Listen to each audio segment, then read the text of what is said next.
Hello guys, so bago ko simulan tong vlog na to, no, so nagpapasalamat ako sa lahat ng mga nag-participate dun sa ating ginawa, dun sa ating group, which is yung Philippine Association of Printing Services. Yung group na yun guys ay ginawa ko para sa ating mga owner ng printing business. Okay, no, so mapapansin nyo doon na ang usually ng mga topic doon is sharing lang, no. So walang masyadong buy and sell doon kasi nga guys, para maiwasan natin yung mga scammer, 'di ba? Kasi kaya nagkakameron ng scammer kasi merong involved na pera. So kapag may involved na pera, ibig sabihin may binibenta. So kapag wala tayong masyadong binibenta doon sa may group, naiwasan natin yung mga scam. So naging matagumpay guys yung ating logo making contest at nakapili na tayo ng logo. Tapos nagre-request yung mga members doon na sana meron tayong official sticker, no. So yun pa rin, pinagbigyan pa rin natin sila, no. So ito meron na tayo guys official sticker ng Philippine Association of Printing Services o PAPS. So ito guys, pwede nyo siyang i-check out sa may Shopee. So ito guys ay decals, no, matibay ito, hindi siya printed. Yan, so pinagawa ko pa talaga ito guys sa magaling gumawa ng decals, no. So ang presyo nito guys is 150 pesos lang, 2 piraso na. So sa mga gusto mag-avail nito guys, no, i-check mo lang yung description section ng video na to para alam mo guys kung saan ka makakabili ng official na sticker nitong PAPS. So yun lang, so simulan na kaagad natin ang vlog na to.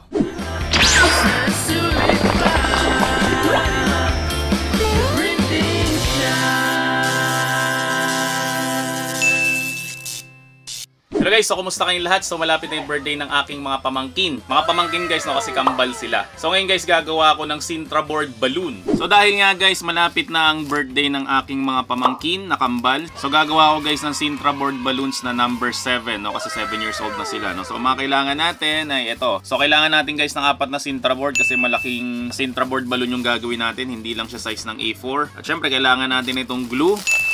Kailangan natin syempre ng mga balloons. Kailangan natin itong ruler. At syempre, kailangan natin itong cutter. At syempre guys, no, para hindi masira yung mesa natin, kailangan natin itong PVC na cutting mat.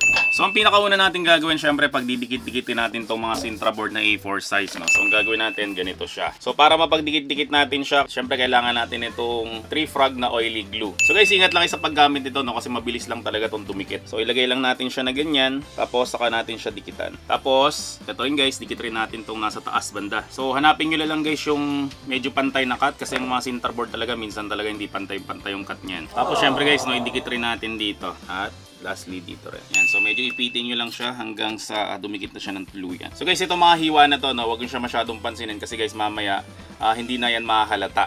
Okay, no, so paano hindi siya mahalata mamaya guys, makikita nyo kung bakit. Tapos guys, para mas tumibay siya, no, sa may bandang gitna, lagyan natin ng mga extra ng mga Sintra board, no. So kung may mga Sintra board kayo dyan ng mga retaso, pwede nyo siya guys ilagay dito sa bandang gitna. So itong pinapakita ko sa inyo guys ay diskarte lang to, technique ko to. Ngayon kung meron kayong mas magandang technique, mas maganda guys, i-comment down below nyo para mas maraming matuto. So ito guys, nagawa na tayo ng higanting Sintra board. Yan. So ang susunod natin na gagawin guys, no, guguhitan natin siya ng number 7. So syempre gagamit tayo ng ruler. So gagawin ko guys, no, ang pinaka number 7 niya ay bandang gitna nito. So ito ay 11.5. So 11.5 divide 2, siguro mga banda dito yan. 5.7. Yan. So yun yung una. Then yung paganito naman. So dito naman guys, yung paganito naman natin sa number 7, di ba yung pinaka pababa? So dapat kasing same size nito.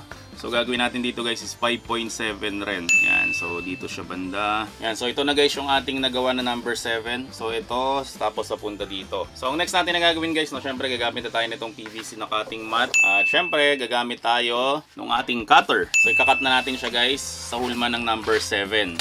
Yan, so kahit medyo makalat to guys, no, o maraming sulat yan, wala magiging problema yan. Kasi nga guys, mamaya is meron tayong technique na gagawin, no, para matakpan tong mga guhit-guhit na to at saka yung mga, ito yung mga dugtungan na yan. So ang next natin na gagawin ay kukuha ulit tayo ng bagong Sintra board, ito. Tapos guys, ang gagawin natin ay hahatiin natin siya sa gitna, okay? So ito, papakita ko sa inyo kung ba't siya hatiin sa gitna. So hatiin ko muna guys lahat sa gitna ngayon. So ito guys, nahati na natin yung isang Sintra board, no? So ano ang gagawin dito? Ang gagawin natin dito guys ay itatayo natin siya dito. So mangyari guys sa ating number 7 ay magiging 3D siya. Okay? So nakaka-excite yung itsura, di ba? So ang gagawin ko guys ngayon ay ididikit ko muna siya dito. Makikita nyo guys, no? Sobrang bilis siya lang talagang dumikit. So next naman natin ay ididikit naman natin siya dito. So tansyahan lang yan guys, no, kung ilang ganitong kalahating Sintra board ang magagamit natin dito, no? So mag-repair lang kayo guys ng mga Sintra board para maging maganda guys yung ating gawa. Wag natin siya guys titipirin kasi pag tinipid natin siya, sigurado yan hindi magiging maganda yung pagkakagawa natin ito. Yan, so guys, meron na tayong nagawa na ganito. So ang gagawin natin guys, no, lahat to dapat lalagyan natin siya ng ganito. Okay? So gumamit ulit tayo guys nitong Sintra board, tapos hahatiin natin siya ulit sa gitna, tapos itatapal-tapal natin dito hanggang mabuo natin guys yung number 7. At siya nga pala guys, no, para makatipid tayo yung mga retaso, yung kaninang pinagputulan natin sa number 7, no, pwede rin natin siyang gamitin. Basta guys, aabot siya sa ganito, yung kalahati nito. Kamukha nito guys, no? Ito sinukatan ko siya dito, ito lang puputulin natin. So ito lang yung magagamit natin dito. At pati ito guys, no? Ito yung magagamit natin dito, saka ito yung magagamit natin dito. So sa mga Sintra board na ganito guys, no, hindi naman kailangan guys kasi pulido yung gilid nito, no? Kasi nga gagawin lang natin siyang number 7 at mamaya guys makikita nyo, hindi naman makikita guys yung mga kanto nito o mga gilid nito. So kapag ganito guys, no, para mas mapabilis kayo, pwede nyo guys gamitin yung ating sliding cutter. So ito guys, nakat na natin siya. Kaso ang problema kasi guys, pag sliding cutter, sana nakikita nyo sa video, hindi masyadong pulido yung pagkaakat niya dito. Pero dahil nga guys, sa tapal lang natin siya, no, so hindi naman natin guys na kailangan pulido yung gilid na to. Pero guys, kapag gagamitin nyo siya sa mga picture, ano kaya sa mga name tag guys, mas maganda guys gumamit kayo nito. Kasi guys, ang cut nito mas pulido kaysa sa pag-cut ng sliding cutter. Okay?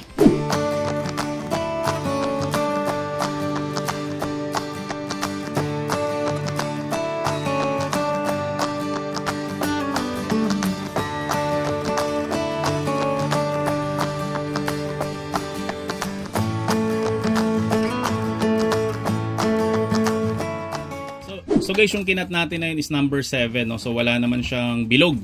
So paano guys kapag gagawin natin is number 8 or number 9 or numbers o letters na may circle, no? So ito guys, meron ako nabili sa may Shopee. So ang tawag dito guys ay round cutter, no? So papakita ko sa inyo guys kung paano siya ginagamit. So ito guys, nahihila to. Pag hinila mo to guys, pwede mo siyang ikutin. Yan, makikita nyo dito na parang may umuusli dito. Kumbaga guys, sa compass, ito yung pinakapantusok. Tapos ito guys, meron siyang cutter dito. So na-adjust yung cutter na yan sa pamamagitan nito.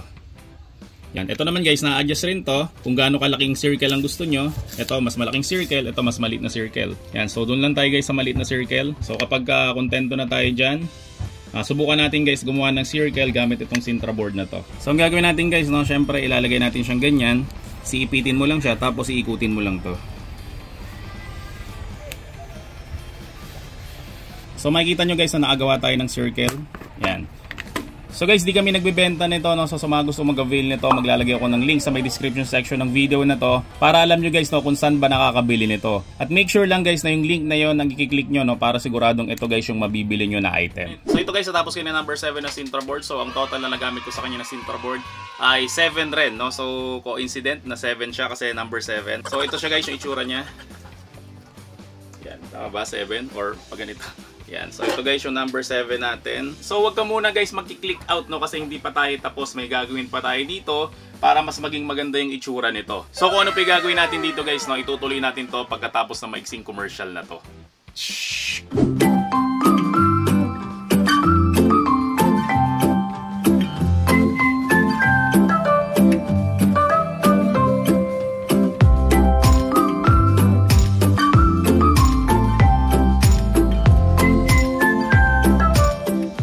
Guys, ang final natin na gagawin ay syempre gagamitin na natin yung mga balloons. Ito na pinaloobo natin, tapos ilalagay natin siya dito. Okay, no? So dapat guys, iba-iba ng size. Merong malaki at syempre merong maliit. So lagay na natin siya.